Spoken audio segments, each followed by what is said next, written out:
Bonjour, ici Marie-Ève Lamonde et voici l'info CMA TV en bref. Les femmes seront non seulement touchées en majorité par cette grève, mais elles devront également s'occuper des jeunes à la maison si les écoles ferment, et c'est un double impact. C'est ce qu'a dit Karine Drolet, la directrice générale du réseau des groupes de femmes Chaudière-Appalaches, suite à la poursuite de la grève des Fronts communs jusqu'au 23 novembre et la possibilité qu'une grève illimitée soit déclenchée dans la région. Dans le même contexte, elle a indiqué que le réseau des groupes de femmes Chaudière-Appalaches continue d'appuyer cette mobilisation sociale en rappelant que cette grève affecte le milieu de l'éducation et de la santé, soit deux milieux composés majoritairement de femmes. Organisée par la Fédération des chambres de commerce du Québec, la rencontre économique annuelle des chambres de commerce du Québec s'est tenue il y a quelques jours au Centre des congrès de Lévis.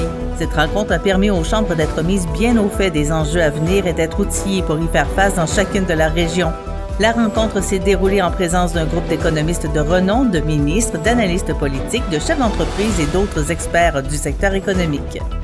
Développement économique, l'Apocatière a lancé cet automne une campagne de promotion des entreprises et organisations composant l'écosystème économique pocatois par la production d'une série de vidéos qui seront diffusées prochainement sur les réseaux sociaux.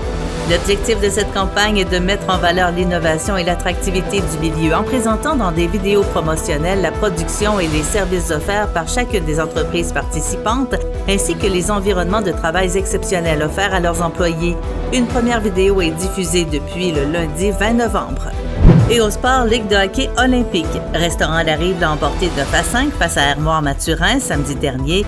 Et dans un deuxième temps, la partie s'est soldée par un verdict nul de 1-1 entre Hockey Pneus André Ouellet-Fixassé et le groupe MG. Le prochain programme sera samedi 25 novembre à 20h alors qu'Armoire-Mathurin fera face à Ressort Liberté marqué imprimeur à l'Aréna de Montmagny et à 21h30, duel entre Restaurant La Rive et Hockey Pneus André Ouellet-Fixassé. Pour plus d'informations, visitez le cmatv.ca ou suivez-nous sur le fil Twitter X de CMA TV.